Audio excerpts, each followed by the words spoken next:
நான் என் குழந்தைக்கு inhaler use பண்றேன் டாக்டர். ஆனா இது எஃபெக்டிவாவே இல்ல. இருமல் வந்துட்டே இருக்கு.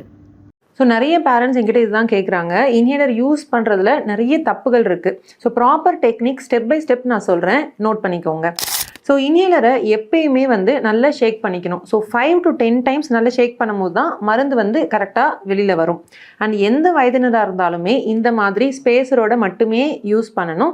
சின்ன குழந்தைங்க 4 வயசுக்குள்ளே அப்படின்னா இந்த ஸ்பேசர் வித் மாஸ்க் இதை நீங்கள் யூஸ் பண்ணணும். ஸோ இன்ஹேலரை இந்த ஸ்பேசர் வித் மாஸ்கில் அட்டாச் பண்ணிவிட்டு சின்ன குழந்தைங்களுக்கு நம்ம வைக்கும்போது நோஸ் அண்ட் மவுத்தை கம்ப்ளீட்டாக சீல் பண்ணி பிடிச்சிட்டு அதுக்கப்புறம் தான் நம்ம மருந்தை கொடுக்கணும். ஸோ நிறைய டைம் நான் பார்க்கும்போது ஸ்ப்ரே பண்ணிகிட்டே இருப்பாங்க. இந்த மாதிரி அடிக்கடி ப்ரெஸ் பண்ணுறதை அவாய்ட் பண்ணணும். ஒரே ஒரு ப்ரெஸ் நீங்கள் பண்ணணும்.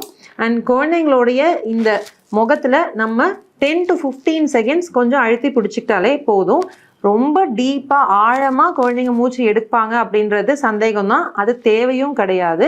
அண்ட் மினிமமாக அந்த 15 செகண்ட் நீங்கள் வச்சாலே போதுமாக இருக்கும். இன்கேஸ் டாக்டர் 2 ஸ்ப்ரே கொடுக்கணும்னு சொல்லியிருந்தாங்கன்னா ஒரு 1 மினிட் கேப் விட்டுட்டு திரும்பவும் குழந்தைங்களுக்கு நான் சொன்ன மாதிரி நல்ல நோஸ் அண்ட் மவுத்தை சீல் பண்ணிக்கணும்.